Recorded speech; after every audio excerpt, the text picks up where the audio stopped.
Aujourd'hui, rapidement, un petit schéma pour la structure d'un anticorps. Alors, qu'est-ce que c'est qu'un anticorps? Un anticorps est une protéine. Elle est donc constituée de chaînes, constituée d'acides aminés. On a 4 chaînes qui sont représentées de cette manière. Donc, on a 2 chaînes longues, qu'on appelle aussi des chaînes lourdes, et 2 chaînes légères qui sont plus petites. Alors pourquoi je les représente en bâton? Parce qu'on va mettre des couleurs à l'intérieur. Donc ces chaînes sont reliées entre elles par des ponts disulfure. Alors les ponts disulfure contiennent du soufre. Je suis censée les mettre en jaune, mais à la caméra ça se verra pas bien. Donc on va les mettre en orange. Donc des ponts disulfure. Pourquoi? Parce que ça fait intervenir 2 éléments contenant du soufre, un sur chaque chaîne. Donc on va représenter ici les ponts disulfure. Il y en a également ici. Donc on a des ponts disulfure, il y en a 2 qui relient les chaînes lourdes entre elles et un pont disulfure entre une chaîne lourde et une chaîne légère. Donc dans nos légendes, en bas du schéma, on va prévoir donc les légendes. On va mettre chaîne lourde et en plus petit chaîne légère. En orange, pont disulfure.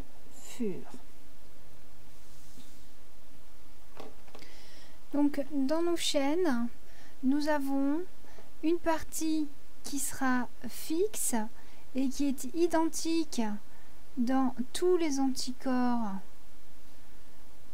d'un individu. Cette partie fixe, il y en a donc une sur les chaînes légères et une sur les chaînes lourdes. Donc tous les anticorps produits chez un individu, cette partie, cette chaîne d'acides aminés est identique. Par contre, de l'acide aminé 0 à 110 sur les chaînes légères et 0 à 120 sur les chaînes lourdes, nous sommes dans une partie qui est variable. Ce qui fait qu'on n'aura pas la même combinaison d'acides aminés d'un anticorps produit à un autre. C'est ce qui fait qu'on a une sacrée diversité d'anticorps dans notre organisme et que nous avons plusieurs combinaisons possibles et que nous sommes donc capables de reconnaître une multitude d'antigènes donc provenant de l'extérieur. Alors il faut savoir que sur les anticorps qui sont fabriqués dans notre organisme, il y a donc un tri dans les molécules fabriquées. Donc je vous rappelle que ce sont les lymphocytes B qui fabriquent les anticorps. Donc les lymphocytes B qui produisent des anticorps dont la partie variable et complémentaire d'une séquence en acides aminés que l'on trouve dans notre organisme, eh bien, ces lymphocytes B là ne vont pas être conservés, ils vont être éliminés parce que sinon ils vont produire des anticorps qui vont aller se fixer sur les protéines de notre propre organisme. Et là, ça ne va pas du tout.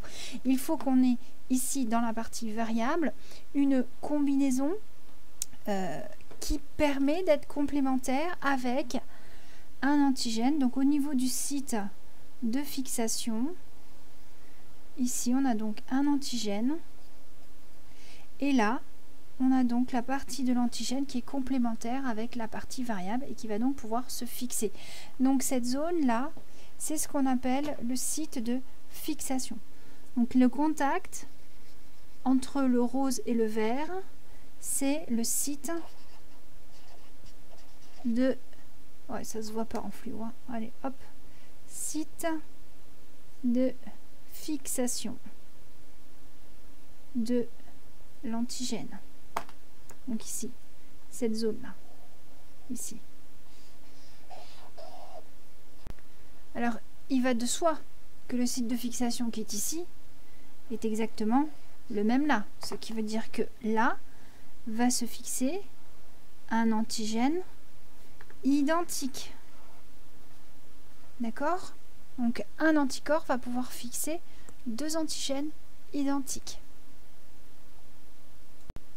Donc au niveau des légendes, la partie assurée, ça va être la partie fixe de l'anticorps Et la partie rose, ça va être la partie variable.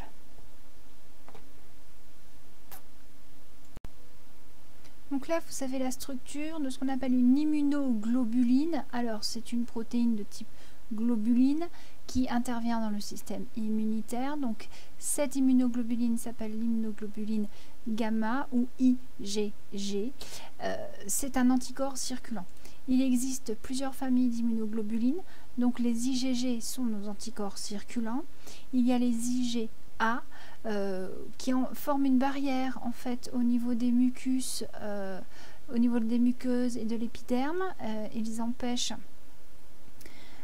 certains pathogènes de se lier aux cellules. Il y a les immunoglobulines M, les IgM, qui sont produites en réaction aux antigènes par certains globules blancs, les plasmocytes. Donc quand on fait une analyse de sang, si on a un taux d'IgM qui est très élevé, c'est qu'on a beaucoup de plasmocytes qui sont en route. Donc beaucoup d'anticorps fabriqués et libérés en vue de limiter la multiplication d'une bactérie par exemple.